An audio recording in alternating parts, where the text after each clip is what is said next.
Is China and Bible prophecy? There's a lot going on today in regard to protest nationwide in China.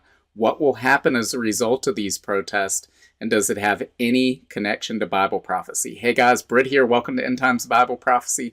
Make sure to hit the subscribe, like, and share buttons. And that's what I want to talk about today is what's going on in China and is China in Bible prophecy. So let's dive right in. This article I want to share with you is from the Daily Mail. It says China's COVID revolution, 3 years of growing anger over Beijing's obsession with failing lockdowns is exploding across the country. But Xi, quote, will crack down and punish protesters severely. So this is in regard to all of these protests that are occurring right now. It says barely a month ago, Xi Jinping assumed a historic third term as China's leader with hardly a whisper of protest. A banner draped on a Beijing overpass was the only sign of dissent against his rule, with its owner swiftly tracked down and punished. Few guessed it then, but that banner, calling for an end to draconian zero-COVID policies and the removal of Xi as leader, was a warning of what was to come, an explosion of anger as 3 years of failing lockdowns became too much to bear. Demonstrations against Xi and his oppressive COVID crackdowns and increasingly authoritarian rule are now sweeping the country, with activists taking to the streets of Beijing, Shanghai, Wuhan, Nanjing, in an unprecedented wave of dissent. Xi has yet to even acknowledge the marches, but few expect him to back down. Dr. Alan Mendoza warned Mail Online that Beijing will crack down hard and punish the protesters severely as state media today ran editorials defending zero COVID. Dr. Mendoza, director of the Henry Jackson Society, said this is a serious concern for Xi given he has just set himself up as dictator for life and would not have been expecting such open dissent. However, it is not existential as his surveillance and enforcement state will inevitably crack down hard and punish the protesters severely. China was able to decimate Hong Kong from afar, so there was no possibility of this movement catching fire on domestic soil. Meanwhile, Steve Zhang, head of the SOAS China Institute at the University of London, told the Financial Times that abandoning zero COVID now would be too embarrassing and a sign of weakness for Xi. I think he'll turn to repression of some form to stamp out further protest against the policy and his leadership, he added. So here we have news stories of massive protest going on in China, and a couple of Chinese experts quoted here as saying that they believe that massive crackdown is coming from the state, that they won't allow this to stand. I'm going to move on and read this from Mike Shedlock's blog. He talks about some of these issues as well. I'm going to put a link to this because there's a number of videos that you might want to watch, but I just can't show on here because I don't know who has the copyright to those. But this is definitely one worth checking out. Again, I'll put the link in the description. It says a widespread revolt against Chinese leader Xi Jinping picks up steam. Local protests in China are not unusual. Revolts against Chinese leaders are another matter because they risk imprisonment or death. This goes on again. Like I said, there's several videos that you can watch of what's going on or purportedly going on the scenes. We'll get to that in a minute. And then he has this excerpt from the Wall Street Journal. It says, China's Communist Party runs the world's most extensive surveillance and police state. So any public protest against its policies takes courage and runs great personal risk. That's all the more reason to recognize the widespread demonstrations that broke out this weekend against the Chinese government's draconian zero-COVID restrictions. They reveal the public's deep frustration after 3 years of the world's most restrictive COVID policies have shut down entire cities for weeks and months on government orders without public debate or recourse. The trigger for the protest seems to have been an apartment fire in Urumqi, I'm not sure if I'm pronouncing that correctly, in Xinjiang province. Fire trucks reportedly had difficulty getting access to put out the fire, which killed 10. I've seen other reports that said 40. Not sure which one's accurate. But it says, Xinjiang has been under its most recent COVID lockdown since August. and it is the western province where Beijing has imposed mass confinement and re-education of the Uyghur Muslim minority. The protests spread quickly throughout China as young people in particular went to the streets. Some held blank sheets of paper, which has become a symbolic protest against the restrictions on speaking against the COVID coercion and other abuses. And then here, Mike Shedlock has a number of more videos that are on here, such as, Wuhan Tonight, Enough is Enough with the Chinese Communist Party's suppression.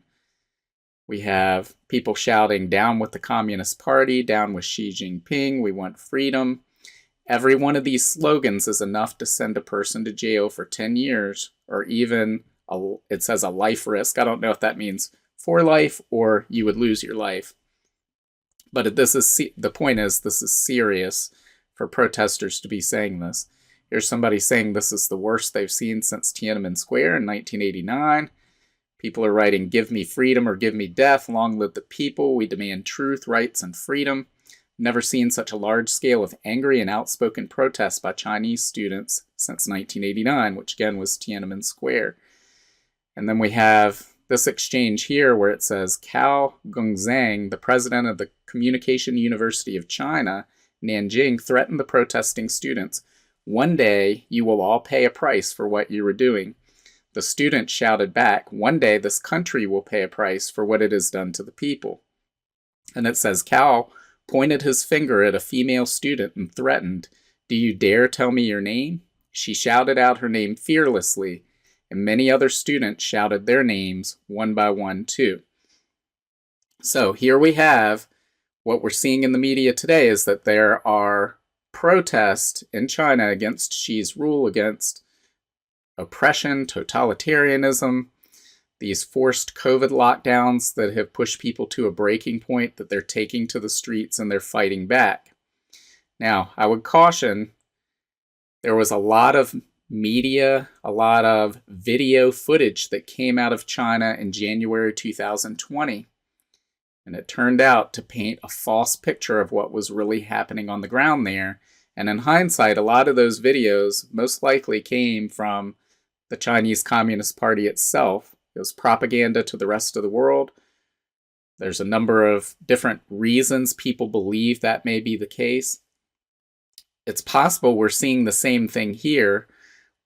Why would they do that? Why would they pretend that a revolution was going on? Well, it may very well be so that they can shut down the supply chain to the United States without provoking a war, because the Chinese government could simply say, we're overrun by all of these disruptive protests. That's why we can't ship iPhones, and that's why we can't ship all these other supplies to the United States right now.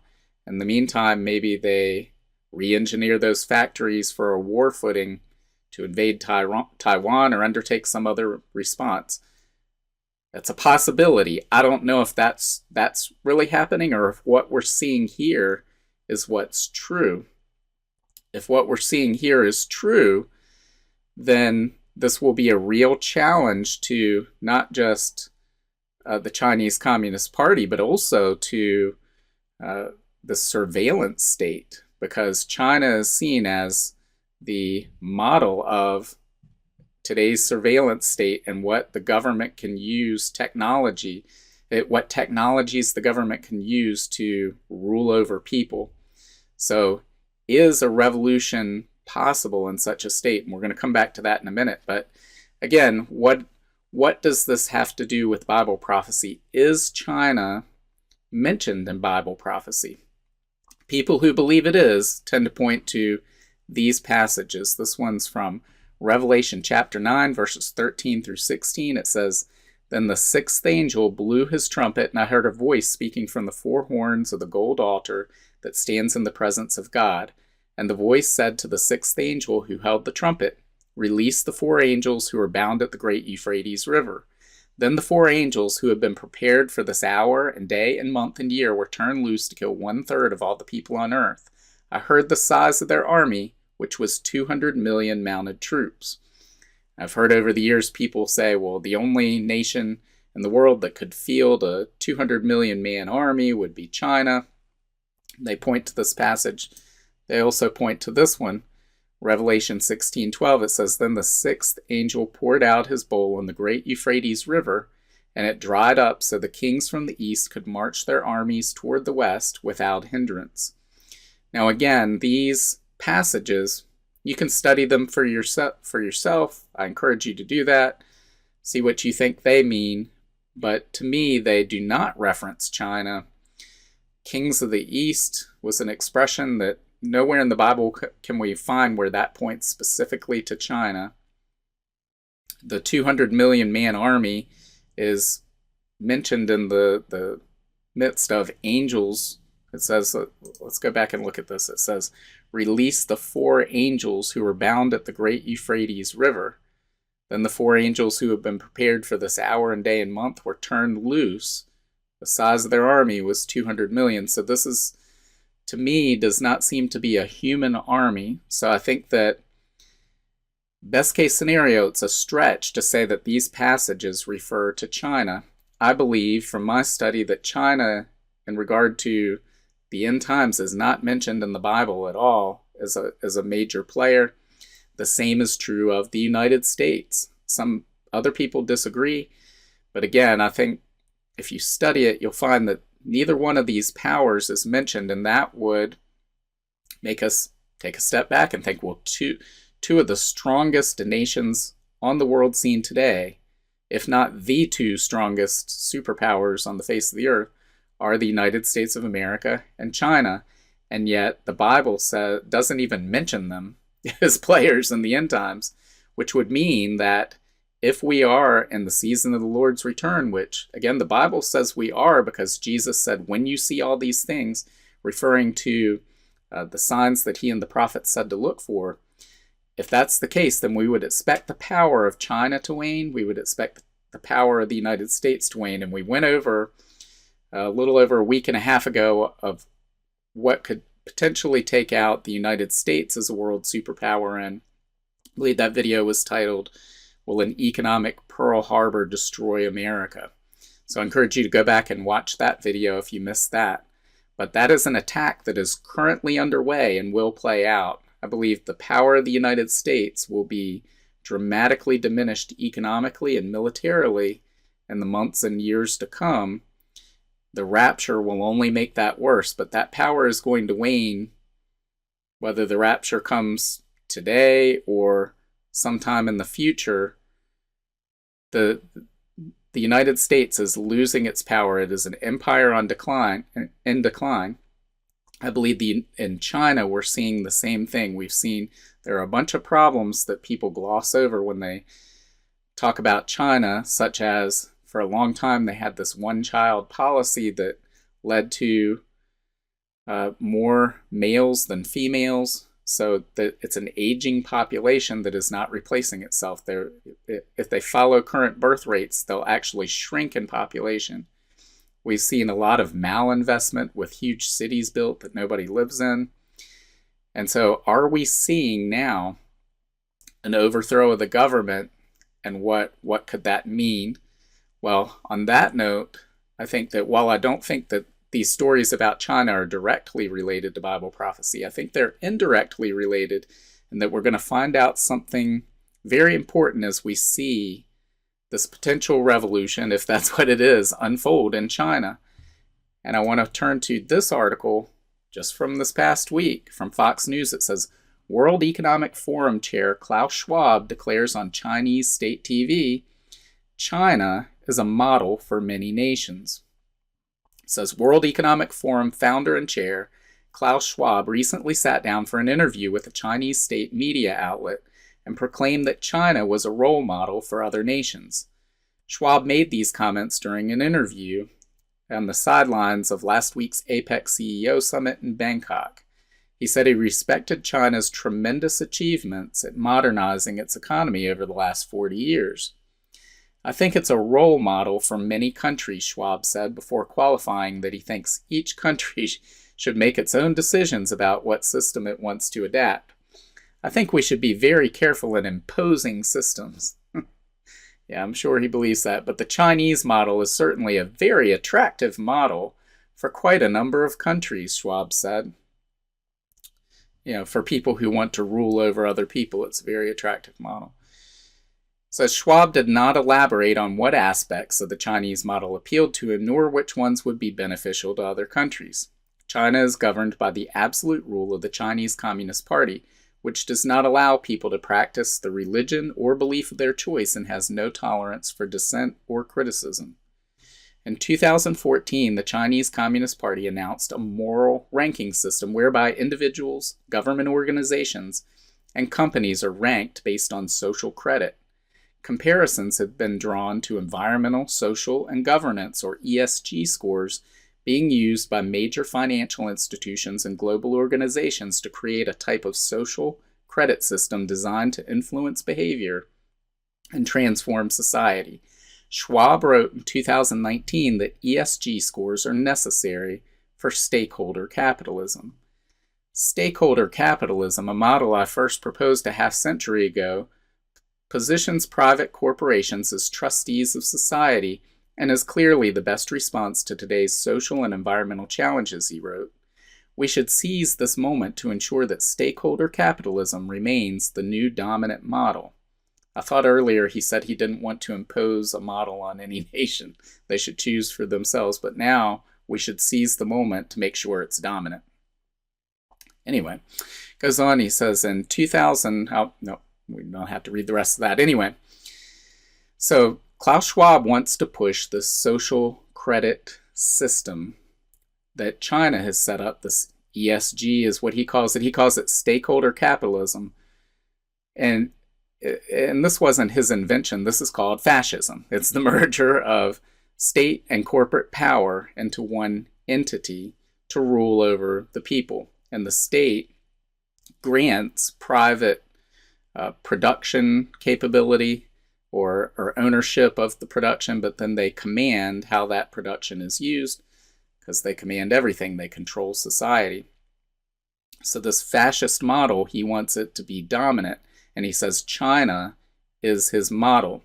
So how does this fit into Bible prophecy? Well, if we read in Revelation 13:7, it says, "And the beast was allowed to wage war against God's holy people and to conquer them.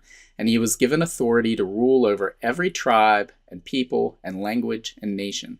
So the Antichrist is going to have a global kingdom with control over every person on the face of the globe. We also read in Revelation 13, verses 16 through 17, he, being the Antichrist, required everyone, small and great, rich and poor, free and slave, to be given a mark on the right hand or on the forehead. And no one could buy or sell anything without that mark, which was either the name of the beast or the number representing his name. So here we have the Antichrist ruling over this global kingdom, and he is able to control to the minutest of details whether or not you can buy or sell, whether or not you can participate in society based on his whims. And what do we see Klaus Schwab pushing?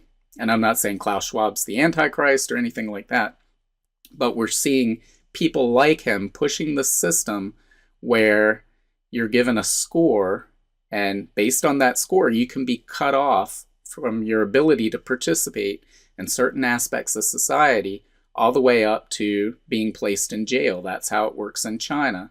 It's this incentive system. They'll give you a carrot, and then they'll give you a stick. So if you do the right thing, you get a little bit of a reward. If you do something they don't want you to do, then you get penalized, all the way up to being put in jail. But it can be penalized in terms of you can't go to this certain area, or you can only buy these certain things, or your bank account gets locked for a week, or whatever it may be. So what does all this have to do with what's going on in China? Well, China has the world's greatest surveillance state right now. They track every individual. They have cameras all over the place. They're hooked up to artificial intelligence. They use facial recognition technology. If there is a revolution brewing in China, if these protests are real, and again, I would have to say but if they are real, if people are willing to say, I would rather die than live as a slave under this system, typically if enough people feel that way, that system gets overthrown. Is this system of tyranny using these technologies to the point where even if people feel that way, they can't overthrow it? Revelation also tells us that people marvel at the beast. Who can make war against the beast? Right? We know that the Antichrist isn't overthrown except by Jesus Christ at the glorious appearing. So, will these technologies, are they to a point now where a government that puts them to full use to rule over people, are they to a point where there's no turning back, there is no escape, there's no way to form a revolution? We're going to find that out if this is real and this revolution is suppressed. That may very well indicate that. If not, then I think that people like Klaus Schwab and people that agree with them, with his ideas, are going to be using China as a case study on lessons learned and what do we need to do to make sure that we can revolution-proof the system that we want to put into play, this model society, as they call it. China is this model society. What do we need to do to make sure that people can never rebel against it? So from that aspect, an indirect relation to Bible prophecy, I think this is a very important news story to watch, because it will give us insight into the evolution of this mark of the beast system. The mark of the beast is not here. It doesn't come until the tribulation, but we are seeing the foundational technologies and pieces and ideas being put into place right now for such a system to rise up. We see it, the model case of it, in China. And we see Klaus Schwab and other Western leaders saying we like that and we'd like to have that be the dominant system all across the world. So this, if we live in the season of the Lord's return, and again, I believe that we do, I believe the Bible clearly teaches that, then we would expect to see the mark of the beast system coming into being, the foundational stones being laid for that. We see that. We see it in China. How will this all play out? We'll wait and see. Again, I don't think China is directly mentioned in Bible prophecy. Maybe you feel otherwise. If so, leave your comments below. But what do you guys think? Let me know. In the meantime, make sure to like and share this. And God willing, see you tomorrow. Bye. If you want to learn more about the end times and Bible prophecy, make sure to sign up for my free monthly newsletter and get your copy of my free ebook, 7 Signs of the End Times. Just follow the link in the description to get your free book. Also, make sure to check out all of my books. Just look up Britt on Amazon, Barnes & Noble, Apple iBooks, Google Books, Kobo, or anywhere books are sold. Thanks for watching today, and until next time, keep your eyes fixed on Jesus, the author and perfecter of our faith.